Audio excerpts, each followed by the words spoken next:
لله نحمده ونستعينه ونستغفره ونؤمن به ونتوكل عليه ونعوذ بالله من شرور أنفسنا ومن سيئات أعمالنا من يهده الله فلا مضل له ومن يضلله فلا هادي له ونشهد أن لا إله إلا الله وحده لا شريك له ونشهد أن سيدنا ونبينا وشفيعنا وحبيبنا ومولانا محمدا عبده ورسوله الذي أرسله بالحق بشيرا ونذيرا وداعيا إلى الله بدينه وسراجا منيرا فقد قال الله سبحانه وتعالى في كلامه المجيد والفرقانه الحميد أعوذ بالله من الشيطان الرجيم بسم الله الرحمن الرحيم يا أيها الناس كلوا مما في الأرض حلالا طيبا ولا تتبعوا خطوات الشيطان إنه لكم عدو مبين إن الله وملائكته يصلون على النبي يا أيها الذين آمنوا صلوا عليه وسلموا تسليما اللهم صل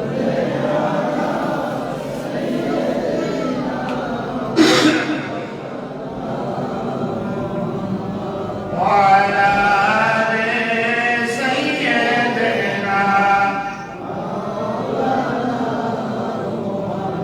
لا إله إلا الله لا إله إلا الله لا إله إلا الله لا إله إلا الله محمد رسول الله معزز محترم حضرات علماء کرام دیندار ایماندار سیدুল ایام জুমার দিন আল্লাহর ঘরের সমবেত প্রধান ইসলাম পর্দার আড়ালের মা ও বোনেরা আসসালামু আলাইকুম ওয়া রাহমাতুল্লাহি ওয়া বারাকাতুহু সীমাহীন তারিফ ও প্রশংসা সেই মহান মনিবের দরবারে যিনি দুনিয়ার হাজারো ব্যস্ততার মায়াজালকে ছিন্ন করে তার মহব্বতের সৈয়দুল আইয়াম জুমার দিনে জুমার জন্য মনোনীত করে আমাদেরকে আসার তৌফিক দিলেন কালিমাতুশ শুকরিয়া আদায় করছি আলহামদুলিল্লাহ দুরূদ ও সালাম পেশ করছি শোষিত নির্যাতিত নিপীড়িত মানবতার বিশ্বস্ত বন্ধু সর্বকালের সর্বযুগের সর্বশ্রেষ্ঠ মহামানব মানবতার কল্যাণে যার আগমন মানবতা যার মহাদান যিনি এই পৃথিবীর মানবতার মহান শিক্ষক মুহাম্মদুর রাসূলুল্লাহ যার নাম অসংখ্য দুরূদ ও সালাম তারই পানে সাল্লাল্লাহু আলাইহি ওয়াসাল্লাম দীর্ঘদিন অসুস্থতার কারণে আপনাদের সাথে মোলাকাত হয়নি। দোয়া করবেন আল্লাহ তাআলা যেন শিফায়ে কামেলা আজরা হায়াতান তাইয়্যিবা দান করেন এবং যতদিন পৃথিবীতে বাঁচিয়ে রাখেন সুস্থতার সঙ্গে ইসলামের উপরে দায় এবং কায়েম রাখেন। আজকে আপনাদের সামনে যে বিষয়ে আমি খুতবা দিব, বিষয় হলো হালাল রুজির গুরুত্ব এবং হারাম টাকা উপার্জনের ভয়াবহ পরিণতি। বলুন তো বিষয়টা কি? হালাল রুজির গুরুত্ব আর হারাম রুজি, হারাম টাকা ইনকামের ভয়াবহ পরিণতি, এই বিষয়ে আজকে খুতবা দিব। আল্লাহ রাব্বুল আলামিন পৃথিবীতে মানুষকে পাঠানোর আগে মানুষের জন্য যত রিজিকের প্রয়োজন সব আল্লাহ দুনিয়াতে আগে পাঠিয়েছেন। সুবহানাল্লাহ। পৃথিবীর মৎস্য সম্পদ, খনিজ সম্পদ, লৌহ সম্পদ, ফলমূল, মানুষের রিজিকের জন্য যা প্রয়োজন আল্লাহ আগে পাঠিয়েছেন। অর্থাৎ মেহমান আসার আগে তার বাজার, রান্না বাড়া সব আগে তৈরি হয়, এরপরে মেহমান এসে খায়। ঠিক না? মহান করে এই কথা ঠিক না? মেহমান আসে, এরপরে বাজার করতে যান, এরপরে রান্না বান্না করেন, 3 দিন পরে মেহমানকে খাওয়া। বিষয়টা কেমন? তা আমার আল্লাহ বান্দার প্রতি এত অনুগ্রহশীল, এত করুণাশীল, এত মমতাশীল, এত প্রেমময়। পৃথিবীতে মানুষ আসার আগে মানুষের জন্য যত রিজিকের প্রয়োজন এইগুলি আল্লাহ পাক আগে পাঠিয়েছেন। এরপরে মানব জাতিকে আশরাফুল মাখলুকাত হিসেবে, মেহমান হিসেবে পৃথিবীর মধ্যে পাঠিয়েছেন। সুবহানাল্লাহ। তিনি এরপরে মানব জাতিকে পাঠিয়ে তিনি নির্দেশ দিলেন। কি নির্দেশ? ইয়া আইয়ুহান নাসু কুলু মিম্মা ফিল আরদি হালালান তাইয়্যিবা। ও মানব জাতি, ও মানব মণ্ডলী, কুলু মিম্মা ফিল আরদি হালালান তাইয়্যিবা, তোমরা এই পৃথিবীর মধ্যে হালাল এবং পবিত্র যত জিনিস উৎপন্ন হয় সেইগুলি তোমরা খাও। সুবহানাল্লাহ। কি কি খাইবা? 1 নম্বরে হালাল শর্ত দুইটা। কয়টা? 1 নম্বরে, 2 নম্বরে পবিত্র, আর শর্ত কয়টা? ইয়া আইয়ুহান নাস, উলামায়ে কেরাম যারা আছেন তারা ভালো বোঝেন। কোরআনুল কারীমে যেখানে ইয়া আইয়ুহান নাস বলেছেন সেখানে মুসলমান, হিন্দু, বৌদ্ধ, খ্রিস্টান যত মানুষ আছে সব মানুষকে উদ্দেশ্য করে আল্লাহ তাআলা নাস শব্দ ব্যবহার করেছেন। সুবহানাল্লাহ। কোরআনুল কারীমে 20 নম্বর আয়াতে আল্লাহ তাআলা দেখবেন প্রথম এই শব্দটা ব্যবহার করেছেন সূরা বাকারাতে। ইয়া আইয়ুহান নাস উবুদু রাব্বাকুমুল্লাযী খালাকাকুম ওয়াল্লাযীনা মিন ক্বাবলিকুম লাআল্লাকুম তাত্তাকুন। সুবহানাল্লাহ। হে মানব জাতি, তোমরা তোমাদের সেই মহান রবের গোলামি করো, দাসত্ব করো, ইবাদত করো, বন্দেগী করো, যিনি তোমাকে সৃষ্টি করেছেন। তোমাদের পূর্বে যারা ছিল তাদেরকে তিনি সৃষ্টি করেছেন। আল্লাহ তাআলা এই নির্দেশ দিয়েছেন। বিয়ে শাদীতে উলামায়ে কেরাম যে খুতবা করেন সূরা নিসা প্রথম আয়াত, সেখানে আল্লাহ তাআলা ইয়া আইয়ুহান নাস শব্দ ব্যবহার করেছেন। কি? ইয়া আইয়ুহান নাস ইত্তাকু রাব্বাকুম, ইয়া আইয়ুহান নাস উবুদু রাব্বাকুম। হে মানব জাতি, তোমরা তোমার রবের ইবাদত করো। আল্লাযী খালাকাকুম মিন নাফসিন ওয়াহিদা, যিনি তোমাদেরকে একটি আত্মা থেকে সৃষ্টি করেছেন। কয়টি আত্মা? সে আত্মাটা কার? সে আত্মাটা আদম আলাইহিস সালাম। কার আত্মা? আদম আলাইহিস সালামকে সৃষ্টি করেছেন। ওয়া খালাকা যাওজাহা, এরপরে وبث منهما رجالا كثيرا ونساء এরপরে এই হযরত সাইয়েদনা আদম সাইয়েদনা হাওয়া আলাইহিস সালাতু ওয়াস সালাম এদের থেকে দুনিয়ার সমস্ত নারী এবং পুরুষকে আল্লাহ পাক সৃষ্টি করেন সুবহানাল্লাহ। এই যে আল্লাহ তাআলা স্পষ্ট করেছেন মানুষ কোনো বান্দরের সৃষ্টি না, মানুষ কোনো বানরের সন্তান না, মানুষ হলো আল্লাহর পয়গম্বর হযরত আদম আলাইহিস সালাতু ওয়াস সালামের সন্তান। ঠিক কি না বল? আমাদের তো বান্দর বানানোর জন্য এক্সেন্টিং উল্টা হয়ে লেগেছে। তো আমরা বানরের সন্তান না, আমরা রাসূলের সন্তান, আমরা নবীর সন্তান। সুবহানাল্লাহ। তাহলে আসেন এখানে আল্লাহ কি বলতেছেন? ইয়া আইয়ুহান নাসু কুলু মিম্মা ফিল আরদি হালালান তাইয়্যিবা। ও দুনিয়ার মানব জাতি, তোমরা খাও। অন্য জায়গায় আল্লাহ বলেন কুলু ওয়াশরাবু, খাও এবং পান করো। কি? হালালান তাইয়্যিবা। এই পৃথিবীর মধ্যে যত হালাল এবং পবিত্র জিনিস রয়েছে সেগুলি তোমরা খাবে, আর হারাম যা আছে এগুলি সব তোমরা বর্জন করো। এরপরে কি বলবেন? ওয়ালা তাত্তাবিউ খুতুওয়াতিশ শাইতান। আর জীবনের কখনো পশ্চিমকালে কোন শয়তান কোন তাগুতের অনুসরণ করতে পারবে না। তাগুত হলো আল্লাহর দুশমন, শয়তান হলো আল্লাহর দুশমন, শয়তান রাসূলের দুশমন, শয়তান পুরো মানব জাতির দুশমন। ঠিক না বলে? আজকে তো শয়তানের সঙ্গে আমাদের মহব্বত, আর আল্লাহ এবং তার রাসূলের সঙ্গে আমাদের জন্য সব দুশমন। ولا تتبعوا خطوات الشيطان إنه لكم عدو مبين। আর শয়তান হলো তোমাদের সুস্পষ্ট দুশমন। শয়তান তোমার বাবা আদমের দুশমন, শয়তান তোমাদের দুশমন। শয়তান চায় তোমাদেরকে জাহান্নামের লাকড়ি বানাতে, আর আমার আল্লাহ চায় তোমাদেরকে জান্নাতের মেহমান বানাতে।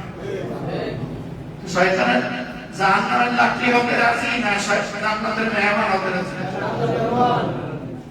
তাহলে বাসায় গিয়ে ঘুমাইবেন, নামাজ কালাম করবেন না, ইসলামের কথা মানবেন না, ইসলামী শরিয়াকে অস্বীকার করবেন, তাইলে আপনি নিরাপদে জান্নাতে চলে যাবেন। কথা বলেন আপনি মেরে বিশ্বাস। এক শ্রেণী আছে না, নতুন আমদানি হয়েছে, পুরান পাগলের বার্তায় নতুন পাগলের আমদানি। কয় ইসলামী শরিয়া আমরা মানি না। যে ইসলামী শরিয়াকে অস্বীকার করে সে মুসলমান না, সে কাফের, সে কাফের, সে কাফের। ঠিক না বলে? এটা ওলিউল্লাহর ফতোয়া নয়, এটা কালামুল্লাহর ফতোয়া। ইসলামী শরিয়ার জন্য আল্লাহ রাব্বুল আলামিন হযরত আদম আলাইহিস সালাতু ওয়াস সালাম থেকে শুরু করে আখিরি পয়গম্বর মুহাম্মদ রাসূলুল্লাহ সাল্লাল্লাহু আলাইহি ওয়াসাল্লাম সহ সমস্ত নবী আলাইহিস সালাতু ওয়াস সালামদেরকে প্রেরণ করেছেন ইসলামী শরিয়ার জন্য। ঠিক কি না বল? এই জন্য শায়খ আব্দুল কাদের জিলানী রাহমাতুল্লাহ আলাইহি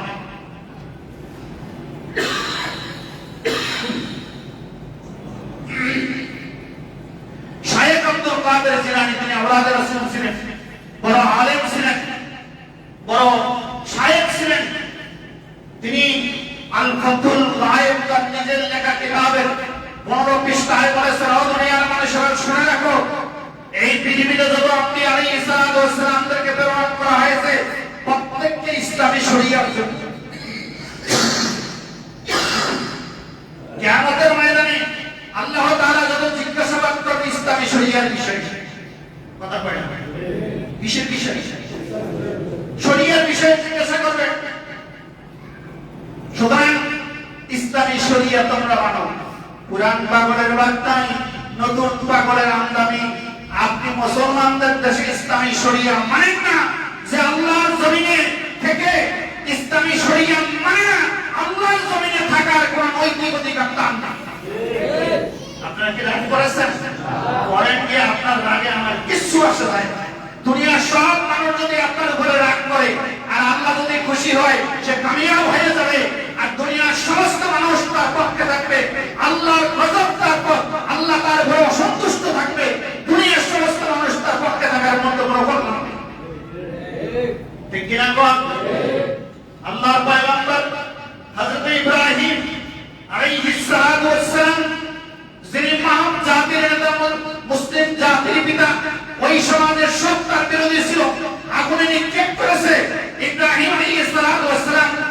নমরুদ সহ তাগুতি শক্তির কোনো ভালোবাসা চাইনি, তিনি আল্লাহর সন্তুষ্টির জন্য আগুনে নিক্ষিপ্ত হয়েছেন, ওই আগুনকে আল্লাহ ভুল বাগিচা বানিয়ে দিয়েছেন। ঠিক না?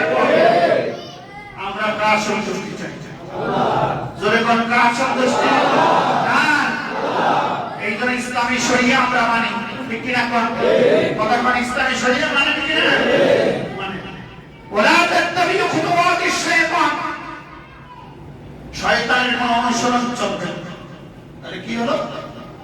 বলে আমরা তো নামাজ পড়ি, রোজা রাখি, হজ করি, যাকাত দেই, দাড়ি আছে, টুপি আছে, পাঞ্জাবি আছে, জুমার দিন মসজিদে আসি, শুধু ইসলামী শরিয়া মানে।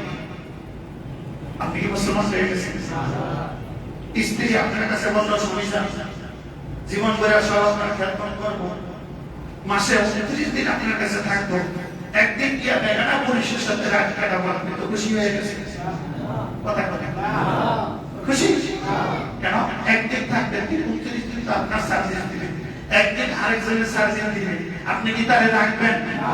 একটা উদাহরণ বলি, বর্তমান ডেঙ্গু মশার প্রাদুর্ভাব, ডেঙ্গু কথা কথা ডেঙ্গু মশা হচ্ছে, ডেঙ্গু মশা, ডেঙ্গু নামক দিছে, ডেঙ্গু হয় চিকুনগুনিয়া নয়। তো এক লোক মশারি টানিয়েছে, তো পুরা দেখো মশুরির মধ্যে রাখছে, পা দুইটা মশুরির বাইরে রাখছে, হাত খাইলে পা দুটাতে কামড়াই, আমার কি আছে? কামড়াইবে কিসে? পায়ে। আমার পুরা শরীর তো সেফ। আচ্ছা বলেন তো, পায়ের মধ্যে যদি ডেঙ্গু মশা কামড় দেয়, তাহলে কি পুরা শরীরে ডেঙ্গু হবে? হবে না? তাহলে আপনি সব মানলেন, পা দুইটা মশুরির বাইরে একটা মশায় যদি কামড় দিয়ে, পায়ে কামড় দিয়ে ডেঙ্গু হয়, সব মানলেন, ইসলামী শরিয়াত অস্বীকার করলেন, পা দুটি যদি জাহান্নামে যায়, তাহলে পুরো দেহ জাহান্নামে যাবে। ঠিক কি না?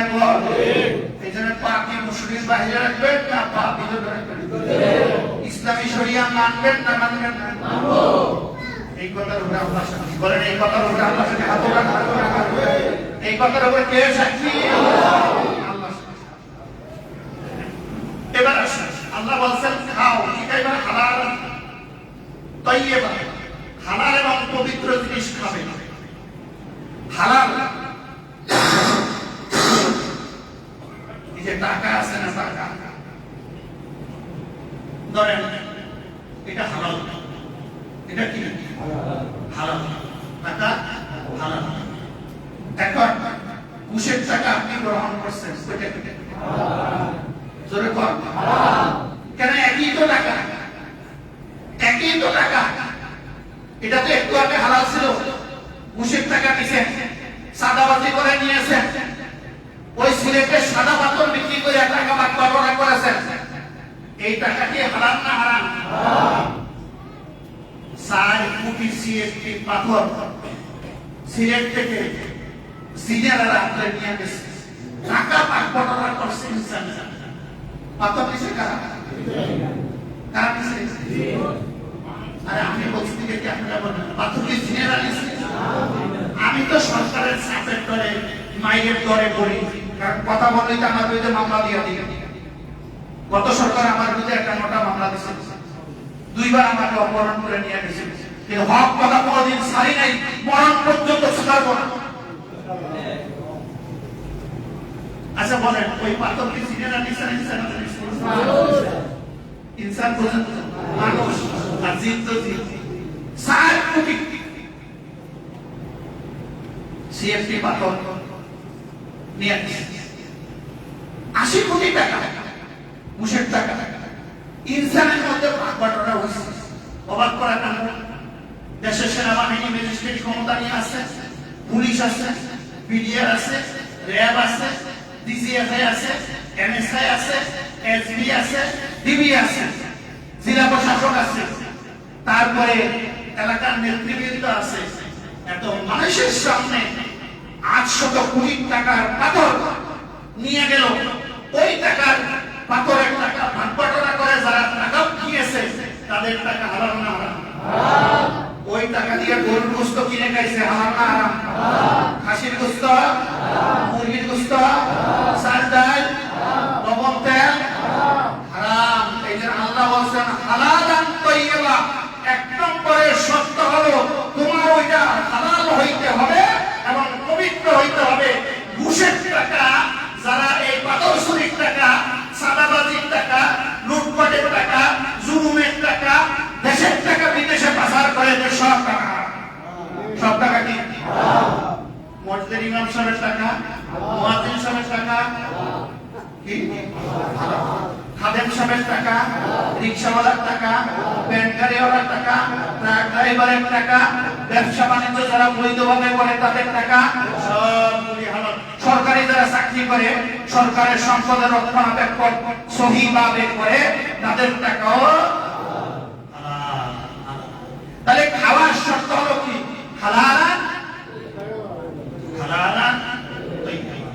হালাল হইতে হবে এবং পবিত্র হইতে হবে। এটা শুধু দুনিয়ার মানুষেরই করবে। এরপরে আল্লাহ তাআলা ঈমানদারদেরকে কি বলতেছেন? ইয়া আইয়ুহাল্লাযীনা আমানু কুলু মিনাত তাইয়্যিবাত। ও ঈমানদার সম্প্রদায়, কুলু মিনাত তাইয়্যিবাত, পবিত্র জিনিস খাও। কি জিনিস? পবিত্র জিনিস। পবিত্র জিনিস, অপবিত্রতা আল্লাহ রাব্বুল আলামিন কবুল করেন না। সুতরাং অপবিত্রতা জিনিস তোমরা খাবে না। এরপর আল্লাহ তাআলা নবীদেরকে কি বললেন? ইয়া আইয়ুহার রাসূল কুলু মিনাত তাইয়্যিবাতি ওয়া আমালু সালিহান। সুবহানাল্লাহ। নবীদেরকে আল্লাহ নির্দেশ দিলেন, ও আমার রাসূল, কুলু মিনাত তাইয়্যিবাত, আপনি পবিত্র জিনিস খাবেন, ওয়া আমালু সালিহান, বেশি বেশি করে নেক আমল করবেন। সুবহানাল্লাহ। এইজন্য হযরত আবু হুরায়রা রাদিয়াল্লাহু তাআলা থেকে একটা হাদিস বর্ণিত হয়েছে। عن أبي هريرة رضي الله تعالى عنه قال قال رسول الله صلى الله عليه وسلم يا أيها الناس إن الله طيب ولا يقبل إلا الطيبة.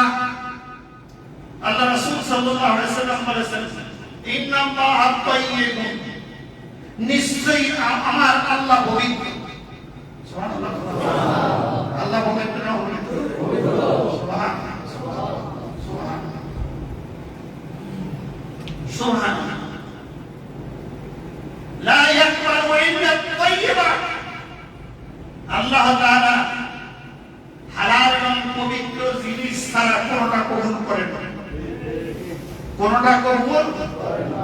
বলেন তো, চুরি করে পয়সা আসে, সিলেটের সাদা পাথর লুটপাট করে পয়সা এনেছে, চাঁদাবাজি করে পয়সা এনেছে, সরকারের টাকা চুরি করে পয়সা এনেছে, দেশের টাকা বিদেশে নিয়ে পয়সা আনছে, ঘুরে বেড়ায়, এগুলি দিয়ে বিশাল মসজিদ করে। এই মসজিদের মধ্যে কোনো সাহস কথা বলে না।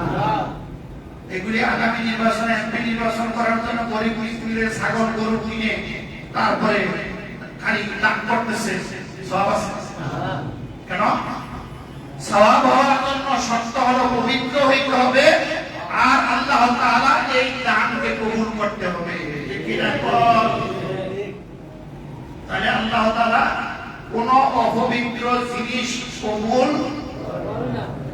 আপনারা তো কথা বলেন, কবুল করে না। কবুল কোনটা করে? আন্না রাসূলুল্লাহ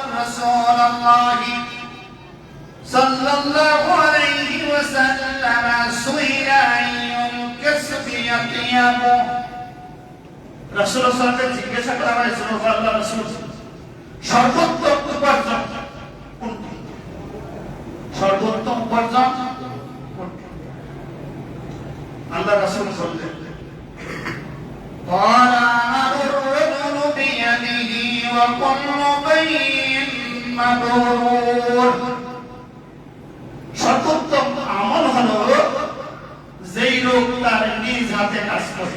কাজ করে পয়সা উপার্জন করে, আর ন্যায়সঙ্গত ব্যবসা বাণিজ্য করে। এইগুলি হলো সর্বোত্তম উপার্জন, সর্বোত্তম পবিত্র। এই জন্য পৃথিবীর নবীরা, আম্বিয়া আলাইহিস সালাতু ওয়াস সালাম কাজ করে গিয়েছেন। সুবহানাল্লাহ। নবীরা কি বেকার ছিল? শুধু হাদিয়া তওবার উপরে নির্ভর করেছিল?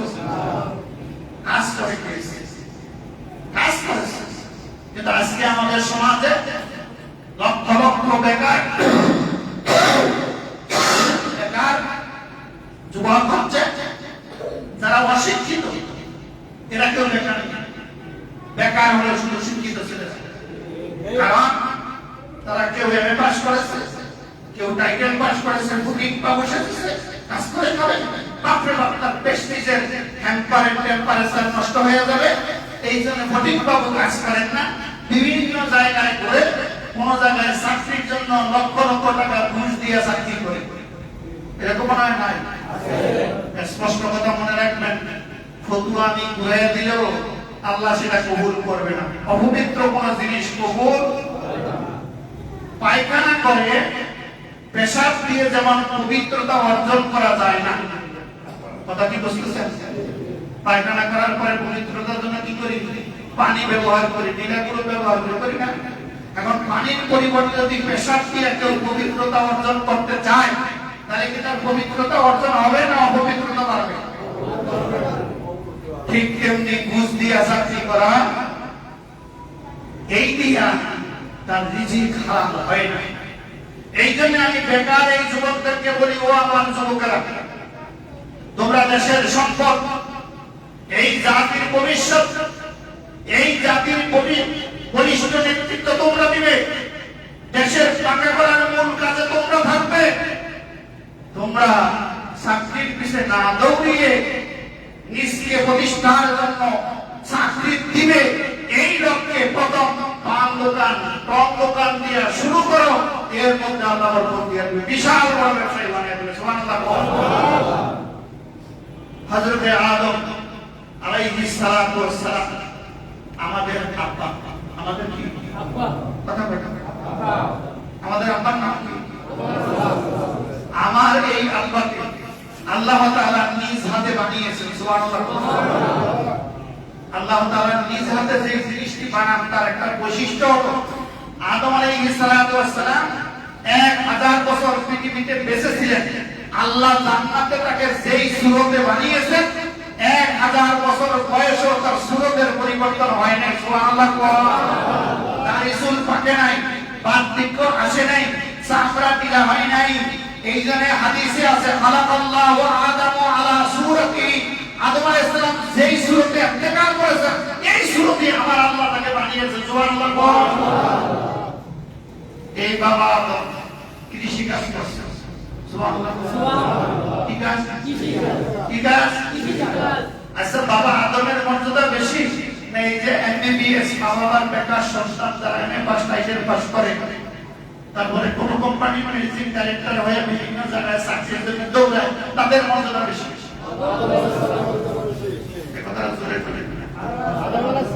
আদম আলাইহিস সালামের মর্যাদা বেশি, এটা সত্য আছে। একমাত্র বাবা আদম, মা হাওয়া আলাইহিস সালাম, আল্লাহ তাআলা সৃষ্টি করার পরে 40 বছর তারা জান্নাতে ছিল। 40 বছর জান্নাতে রেখে জান্নাত প্র্যাকটিক্যাল করায় দুনিয়াতে তাদেরকে পাঠিয়েছেন। সুবহানাল্লাহ। সেই বাবা আদম কৃষি কাজ করেছেন। এই জন্য যারা কৃষক, এরা বাবা আদমের সুন্নাত পালন করে। সুবহানাল্লাহ।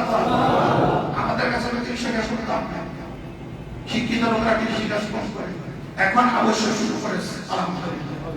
তাহলে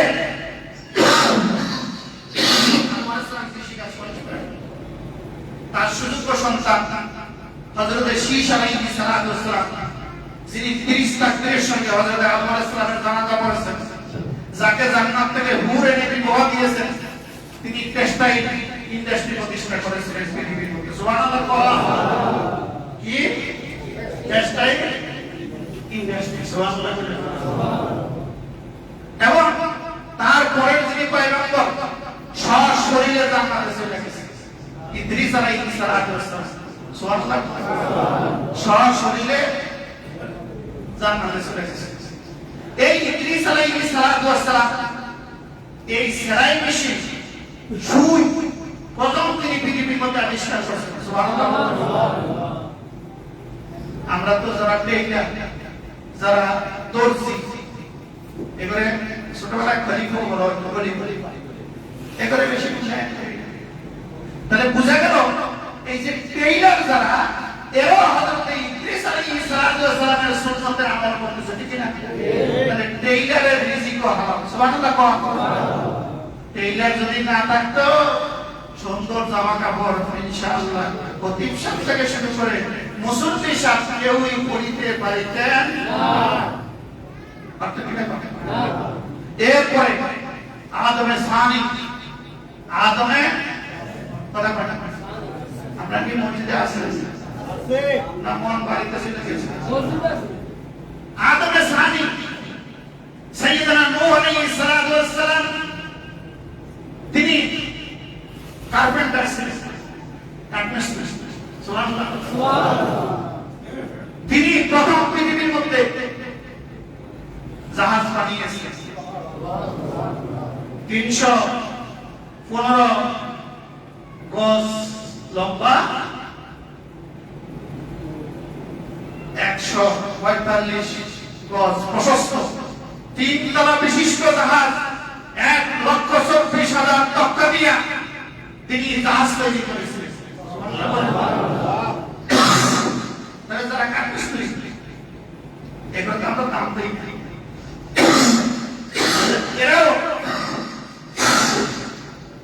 ওই আদমে সানি নূহ আলাইহিস সালাতু ওয়াস সালামের সুন্নতের অনুসরণ করে সুবহানাল্লাহ তাহলে কাঠমিস্ত্রি নিজে হালাল কাঠমিস্ত্রি হালাল এরপরে আদমে সানি হযরত নূহ আলাইহিস সালাতু ওয়াস সালাম তিনি নবী ছিলেন ওই জাহাজ ওটা পৃথিবী যখন জলমগ্ন হলো ইমানদারদেরকে তিনি ওই নৌকাতে উঠাইলেন কিসে উঠাইলেন কাদেরকে উঠাইলেন ইমানদারদেরকে উঠাইছে নৌকাতে ওই নৌকা জলরাশির মুখ ছিঁড়ে ওই নৌকার একটা বৈশিষ্ট্য ছিল প্রত্যেকটি তক্তায় একজন নবীর নাম লেখা ছিল আর মাস্তুল আপনারা মাস্তুল ছিলেন কিনা মুরব্বীরা ছিলেন এই ইয়ং জেনারেশন ছিলেন ওই যে আগে মুসা ছিল এই মাস্তুলের মধ্যে লেখা ছিল মুহাম্মদুর রাসূলুল্লাহ সাল্লাল্লাহু আলাইহি এই গাছ ফিলিস্তিনের মসজিদে আকসার পাশটাকে তিনি কেটেছিলেন নদীর বুক ছেড়ে এই নদীর তরঙ্গমালার জলরাশিকে কেটে এই পাহাড় যদি এই নৌকা যদি পাহাড়ে গিয়ে লাগলেন গোটা পৃথিবী জলমগ্ন হয়ে গেল তাহলে নৌকাতে কাটা বসছিল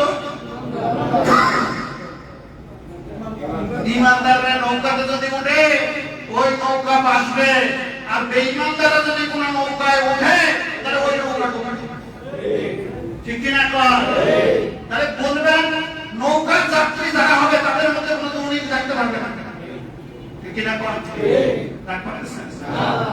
হ্যাঁ দুর্নীতি থাকতে পারবে না কোন বেঈমানদার নৌকায় উঠতে পারবে না নৌকা বানিয়েছিলেন আল্লাহর পয়গম্বর হযরত নূহ আলাইহিস সালাতু ওয়াস সালাম ঠিক কিনা কর এরপরে হযরত ইব্রাহিম আলাইহিস সালাতু ওয়াস সালাম বিল্ডিং যারা প্ল্যান করে এদেরকে কি বলে আর্কিটেকচার ইব্রাহিম আলাইহিস সালাতু ওয়াস সালাম এই পৃথিবীর প্রথম আর্কিটেকচার সুবহানাল্লাহ যারা আর্কিটেকচার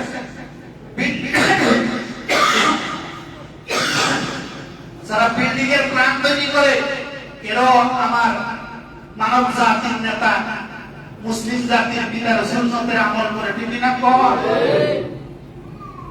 এরপরে পয়গম্বর হযরত ইসমাঈল আলাইহিস সালাতু ওয়াস সালাম যাকে ফারাউনের ছেলে বলা হয় তিনি 70টি ভাষা জানতেন 70টি ভাষায় তিনি ট্রান্সলেট করতে পারতেন সুবহানাল্লাহ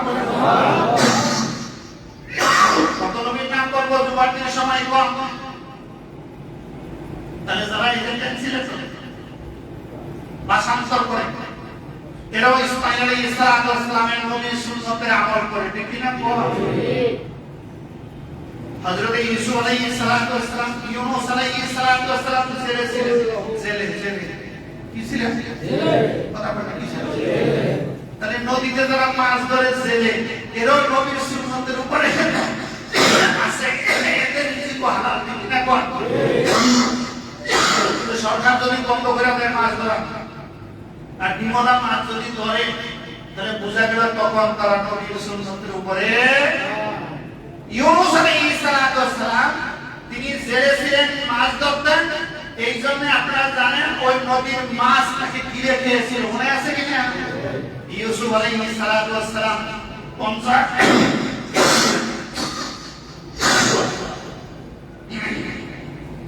50 বছর মিশরের প্রেসিডেন্ট ছিলেন। সুবহানাল্লাহ। তিনি এই ঘড়ি আবিষ্কার করেছিলেন। ঘড়ি কে আবিষ্কার করেছেন?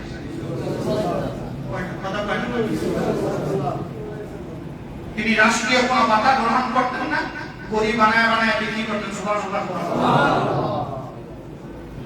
হযরত মূসা আলাইহিস সালাম মেষপাল ছিলেন, বকরি রাখতেন, বকরি দহন করে দুধ খাইতেন, দুধ বিক্রি করে সংসার চালাইতেন। সুবহানাল্লাহ।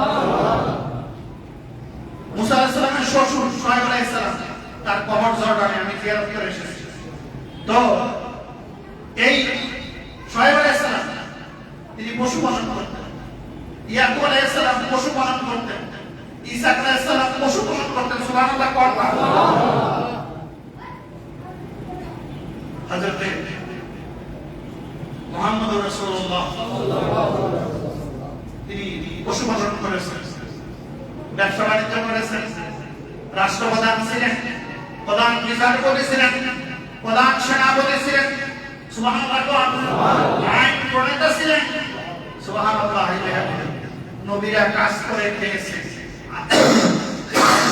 আমরা কাজ করে খাই না। সঠিক। এই জন্য যুবকদেরকে বলি, কাজ শুরু করো, বেকার না থেকে, আর আল্লাহর কাছে সাহায্য চাও। আল্লাহ তাআলা তোমার জীবন জিন্দেগি বরকত দিয়ে পরিপূর্ণ করে দিবেন।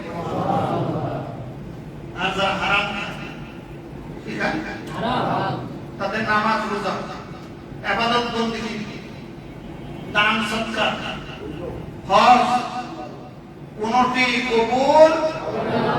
এটা ওলিউল্লাহর কথা না, এটা মুহাম্মদুর রাসূলুল্লাহর কথা। কার কথা? জোরে বলে, কার কথা? ওলিউল্লাহর কথা না, মুহাম্মদুর রাসূলুল্লাহর কথা। ওলিউল্লাহর কথার মধ্যে ভুল আছে, মুহাম্মদুর রাসূলুল্লাহর কথার মধ্যে ভুল নাই। আল্লাহর হাবিব সাল্লাল্লাহু আলাইহি ওয়াসাল্লাম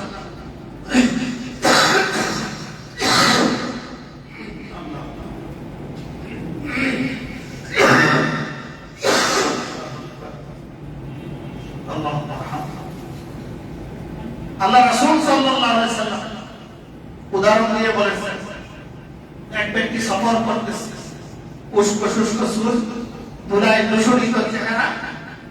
এই ব্যক্তি সফরে ক্লান্ত হয়ে আল্লাহর কাছে দোয়া করতেছে, ইয়া রাব্বি বলে। আল্লাহর হাবিব বলেন যে সে দুই হাত করে আল্লাহর শাহী দরবারে দোয়া করতেছে, ওয়া মাতআমুহু হারামুন ওয়া মাশরাবুহু হারামুন ওয়া মালবাসুহু হারামুন ওয়া গুযিয়া বিল হারাম।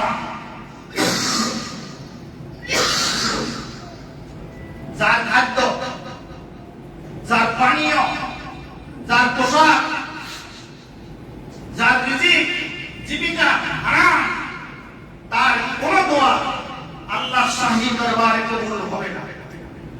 নাউযুবিল্লাহ। কয়টা কথা রাসূলুল্লাহ বলেছেন? মাতআমুহু হারাম, যার খাবার হারাম, ওয়া মাশরাবুহু হারাম, যার পানীয় হারাম, ওয়া মালবাসুহু হারাম, যার পোশাক পরিচ্ছদ হারাম, ওয়া গুযিয়া বিল হারাম, যার জীবিকা পদ্ধতি হলো হারাম। এই কোন হারাম আল্লাহর শাহী দরবারে কবুল হবে না।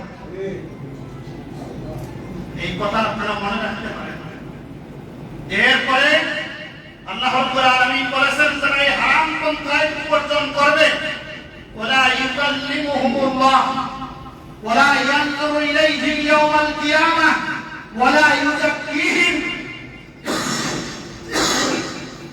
কিয়ামতের ময়দানে এই হারাম উপার্জনকারীদের সঙ্গে আল্লাহ কথা বলবেন। নাউযুবিল্লাহ। আল্লাহ ওয়া ইয়ানজুরু ইলাইহিম ইয়াওমাল কিয়ামাহ, কিয়ামতের দিন আল্লাহ তাদের দিকে তাকাবেন। নাউযুবিল্লাহ। ওয়া ইউযাক্কিহিম, আল্লাহ তাদেরকে পবিত্র করবে না। আল্লাহ যার সাথে কথা বলবে না, যাদের দিকে তাকাবে না, আর যাদেরকে পবিত্র করবে না, জাহান্নাম ছাড়া আর তার কোন গতি হতে পারে। আরেকটি উদাহরণ, ওয়ালাহুম আযাবুন আলীম, তাদের জন্য থাকবে যন্ত্রণাদায়ক আযাব। এই আযাব দুনিয়াতে শুরু হবে, আখিরাতে শেষ হবে। আপনারা কি কোন রাজনৈতিক ইস্যু নেবেন না? সরকার পরিবর্তন হলেই দেখবেন কিছু লোক পলায়ন হয়ে যায়, হাজার হাজার কোটি টাকার সম্পদ তাদের বের হয়। আর আমাদের মতো এই সাইজের লোক যেই দলই করুক, সরকার আসলেও তার কোনো লাভ নেই, সরকার গেলেও তার কোনো ক্ষতি নেই। আমরা যেই পদ্ধতিতে দেশে আছি সেই পদ্ধতিতেই থাকি, ঠিক কিনা? কম চলে গেছেন তো ফেরেশতা, খারাপ খারাপ নয়। ওই যে বিদেশে কোটি কোটি টাকা পাচার করে, আরে কিয়ামতের ময়দানে আল্লাহ তাকাবে না, পবিত্র করবে না, আল্লাহ কথা বলবে না। ওইটা দূরে করে দুনিয়াতে একটা উদাহরণ বলি, একটি বাস্তব উদাহরণ বলি। দুনিয়াতে আল্লাহ মানুষকে শিক্ষা দেয়, শিক্ষা গ্রহণ করে না। এসারাম গ্রুপের কথা শুনেছেন না? শুনছেন কি? খুব ভালো মানুষ। বাংলাদেশের ব্যাংকগুলি সব খালি করছে, হাজার হাজার কোটি টাকার মালিক। সিঙ্গাপুরে আমি গিয়েছি, দেখেছি বিশাল সাম্রাজ্য, বিশাল সাম্রাজ্য সিঙ্গাপুরে। 6টি ভাই, 7টি বোন। তার মা মারা গেছে, জানা যায় একটি সন্তান, একজন নাতিপুতিও তার হাতে দিতে পারেনি। যেই মা এই 6টি ছেলে জন্ম দিল, 7টি মেয়ে জন্ম দিল, এত কষ্ট করে বড় করলো, লালন পালন করলো, ওই ঘরের নাতি নাতিতে যারা আছে কারো কাঁধে সরে তিনি কবরে যেতে পারেন নাই, কোন সন্তান তার জানাজায় হাজির হতে পারে নাই। ওই সম্পদের উপরে দুধ নিক্ষেপ করে, ঠিক কিনা? কর। রিকশাওয়ালার মা মারা গেলে রিকশাওয়ালার কাঁধে সরে কবরে যায়, ঠিক কিনা? শ্রমিক মজুর, দিন মজুর, তার মা মারা গেলে আলেম ওলামা দাঁড়িয়ে কান্নাকাটি করে কবরে নিয়ে যায়, ঠিক কিনা? জানাজায় হাজির হয়। উলামায়ে কেরামের মা বাপ মারা গেলে উলামায়ে কেরামের নেতৃত্বে তাদেরকে জানাজা দেওয়া হয়, গোসল দেওয়া হয়। উলামায়ে কেরাম আল্লাহ শাহী দরবারে কান্নাকাটি করে কবরে শুয়ে দেয়। সব ভালো তার, শেষ ভালো অবৈধ সম্পদ বেশি ভালো, বেশি শাস্তি কিয়ামতের ময়দানে হবে, কিন্তু দুনিয়াতে এই শাস্তি শুরু হয়, ঠিক কিনা? এই জন্য অবৈধ সম্পদ, অবৈধ ইনকাম, আপনার কোন ইবাদত কবুল হবে না, আপনার নামাজ কবুল হবে না। নামাজ কবুল হওয়ার জন্য প্রথম শর্ত হলো শরীর পাক। কি পাক? শরীর পাক। আকাম আকাম কয় বড় কথা বলেন, কয় বড় কত বড় কি? তারপরে কাপড় পাক, তারপরে জায়গা পাক, এরপরে কেবলামুখী হন, তারপরে তাকবীরে তাহরিমা করবেন, রুকু করবেন, সিজদা করবেন, কিরাত করবেন, এই জাতীয় যা আছে বাকি করি। তো আমি বলি ভাই সাইন্টিফিক করে, এক নম্বরে কি পাক? তো খাবার যদি হারাম হয়, পানীয় যদি হারাম হয়, আপনার এই নামাজ আল্লাহ শাহী দরবারে কবুল হবে না। না না না, কবুল হবে না। এই জন্য সুইদারি করে টাকা পয়সা না কামিয়ে, ঘুষের টাকা না কামিয়ে রিক্সা চালান, টং দোকান দেন, পান দোকান দেন, ব্যবসা বাণিজ্য করেন, আপনার রিজিক খারাপ হবে। লানা রাসূলুল্লাহ সাল্লাল্লাহু আলাইহি ওয়াসাল্লাম আর-রাশি ওয়াল মুরতাশি, ঘুষ গ্রহণকারী আর ঘুষ দানকারী উভয়কে আল্লাহ রাসূল লানত করেছে। নাউজুবিল্লাহ। আচ্ছা, রাসূলুল্লাহ সাল্লাল্লাহু আলাইহি ওয়াসাল্লাম লানত দেন, এই কোন খতিব সাহেবের দোয়ায় কি এই লানত ফিরে যাবে? না। কোন হুজুর সাহেবের দোয়ায়? না। সমস্ত হুজুর একত্র করে মিলাদ খায়া পড়েন, পয়সা পড়েন, আর পূজা দিয়া পড়েন, যেমনি পড়ার পড়েন, এই মিলাদ পড়লে এই লানত কি ছেড়ে যাবে? না, যাবে না। وقال النبي صلى الله عليه وسلم الراشي والمرتشي كلاهما في النار। বুঝদাতা আর বুঝপুরোহিত দুইজনই জাহান্নামে। কি কোথায় যাবে? জাহান্নামে। এই কথা কে বলছে? তো রাসূলুল্লাহ সাল্লাল্লাহু আলাইহি ওয়াসাল্লাম কোন কথা মিথ্যা দিতে পারে? না, কথা কয় না। মিথ্যা দিতে পারে? না, দিতে পারে না। হারাম ছেড়ে দিতে নামাজ আহকামের মধ্যে এক নম্বরে সহিষ্ণুতা। হারাম খেয়ে যে রক্ত শরীর উৎপন্ন হয়েছে, এই রক্ত শরীর নিয়ে বাইতুল্লাহ গেরাব করে দোয়া করলে আল্লাহ দরবারে কবুল হবে না। বঙ্গোপসাগরে নয়, আটলান্টিক মহাসাগরের মিডল পয়েন্টে 2 নম্বর তার শরীর পবিত্র। 2 নম্বরে সহিষ্ণুতা। ও মালবাসুহু হারাম, যার পোশাক হারাম। কোন ব্যবসায়ী যদি মানুষের ঠকায়া ওজনে কম দিয়া একটা দেখে আরেকটা দেয়, কোন চাকরিজীবী যদি ঘুষের টাকা দিয়া সরকারের টাকা চুরি করে দামি পাঞ্জাবি পরে মসজিদে আসে আর নামাজ পড়ে, মালবাসুহু হারাম, ওই পোশাক পরা অবস্থায় তার কোন নামাজ আল্লাহর শাহী দরবারে কবুল হবে না। তার সেই রিকশাওয়ালার সেরা গেঞ্জি পরে যদি আল্লাহর শাহী দরবারে দাঁড়ায়, ওই রিকশাওয়ালার নামাজই আল্লাহর শাহী দরবারে কবুল হয়ে যাবে। আল্লাহু আকবার।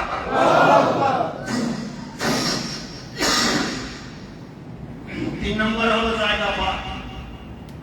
ঘুষের টাকা দিয়া, সুদের টাকা দিয়া বিশাল বড় আলিশান বাড়ি করেছেন, বিদেশি টাইলস লাগিয়েছেন, ইটালি টাইলস, ফিটিংস বিদেশি, এসি আর এসি পুরাটা লাগিয়ে নামাজে দাঁড়িয়ে গেছেন। আপনার ওই জায়গাটাই হলো পবিত্র, ঠিক কিনা? এরপরে গ্যাস চুরি করতেছেন, ওয়াসার পানি চুরি করতেছেন, কারেন্ট চুরি করতেছেন, এগুলি ফুটে আপনি খাই আপনি সদস্য করে তার চুরি করতেছেন, নামাজ পুরা কবুল, ঠিক কিনা? ওয়াসার পানি যারা চুরি করে, বিদ্যুৎ যারা চুরি করে, গ্যাস যারা চুরি করে, এবং যারা চুরি করায়, যারা চুরি করায়, এই সবগুলি রক্ত মাংস হারাম। বহুবার আপনাদেরকে বলছি, আমার বাড়ি পানির বিল আসে 18,000, 15,000, 20,000, ঠিক পাশের বাড়িগুলি সেম এক সমান, তাদের পানির বিল আসে 4,000, 5,000।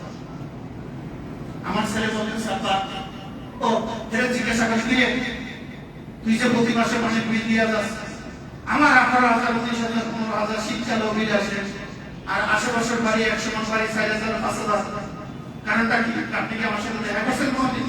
তা বলা প্রতি মাসেই যত সাথে আমার দেখা হয়, তুই বিল দিতে যাস নেই, অসুস্থ সাথে দেখা হয়, তো এই জায়গা সেই জায়গা আপনি বোঝেন না? আরে আমি কয় কি?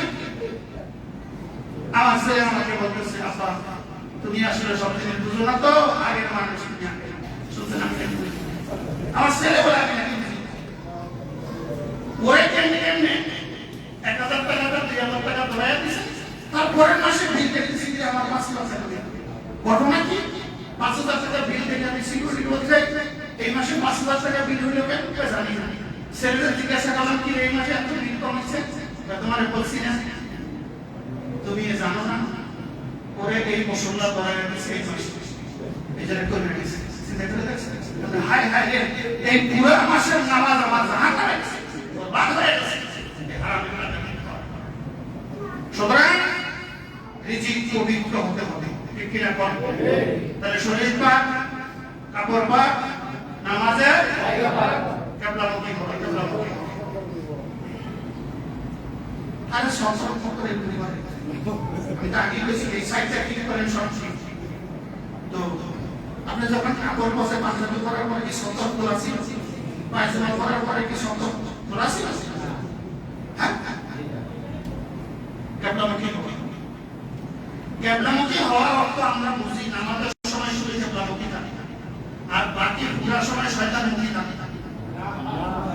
ওই যে শুরুতে একটা উদাহরণ দিয়েছিলাম মশুরি আর মশা, মনে আছে কিনা কথা বলতে পারছেন?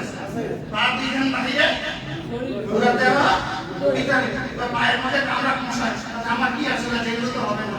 মনে রাখবেন ডেঙ্গু মশা পায়ে কামড় দিলে মাথা পর্যন্ত ডেঙ্গু যাবে, ঠিক না? কেবলামুখী হওয়ার অর্থ হলো ইন্নী ওয়াজ্জাহতু ওয়াজহিয়া লিল্লাযী ফাতারাস সামাওয়াতি ওয়াল আরদা হানিফান ওয়া মা আনা মিনাল মুশরিকিন। তোমার শয়ন স্বপন, তোমার কর্মসূচি, তোমার কর্মপদ্ধতি, তোমার হায়াত, তোমার মৌত, তোমার সম্পদ সবগুলি আল্লাহমুখী থাকবে। এটা অর্থ হলো কেবলামুখী হওয়া, ঠিক না? এর অর্থ হলো আল্লাহ রাব্বুল আলামিন আমাদেরকে হালাল রিজিক গ্রহণ করার তৌফিক দান করুন, হারাম থেকে বেঁচে থাকার তৌফিক দান করুন। এই বিষয়ে আগামী জুমায় যদি আসি ইনশাআল্লাহ